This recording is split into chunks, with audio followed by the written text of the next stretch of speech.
Apakah KPK akan kembali melanjutkan dan menuntaskan kasus Wisma Atlet yang sempat tidak selesai?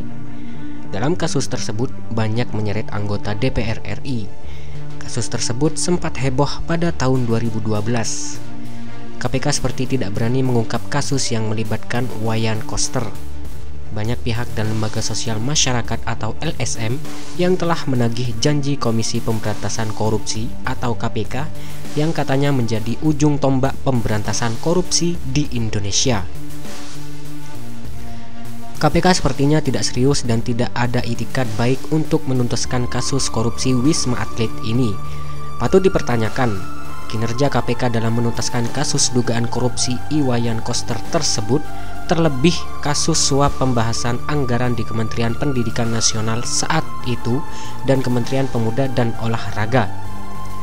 Dugaan korupsi yang melibatkan Wayan Koster terdapat dalam beberapa kasus dengan Permai Group. Fakta atas dugaan keterlibatan Wayan mencuat saat persidangan perkara kasus korupsi pembangunan Wisma Atlet Palembang, serta kasus korupsi pengiriman anggaran proyek di Kementerian Pendidikan Nasional dan Kementerian Pemuda dan Olahraga, yang salah satunya melibatkan beberapa anggota DPR RI Komisi 10. Dua perkara tersebut diketahui mencuat sekitar tahun 2012 sampai 2013 lalu. Koster saat itu diketahui menjabat sebagai pimpinan Badan Anggaran atau Banggar DPR RI.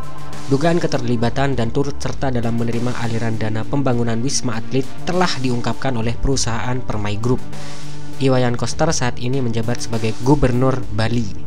Sudah berulang kali diperiksa penyidik KPK terkait sejumlah kasus korupsi.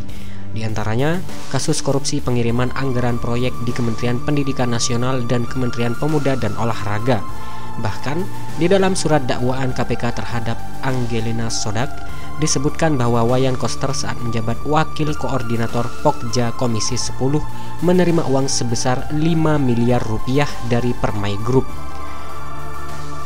Pemberian uang itu untuk membantu Angelina Sodak selaku anggota Komisi 5 untuk memuluskan pembahasan anggaran Wisma Atlet SEA Games di Kementerian Pemuda dan Olahraga. Atas dasar itu, sudah sepatutnya KPK untuk berani membuka kembali kasus tersebut sehingga rasa keadilan masyarakat terhadap penegakan hukum dapat pulih kembali.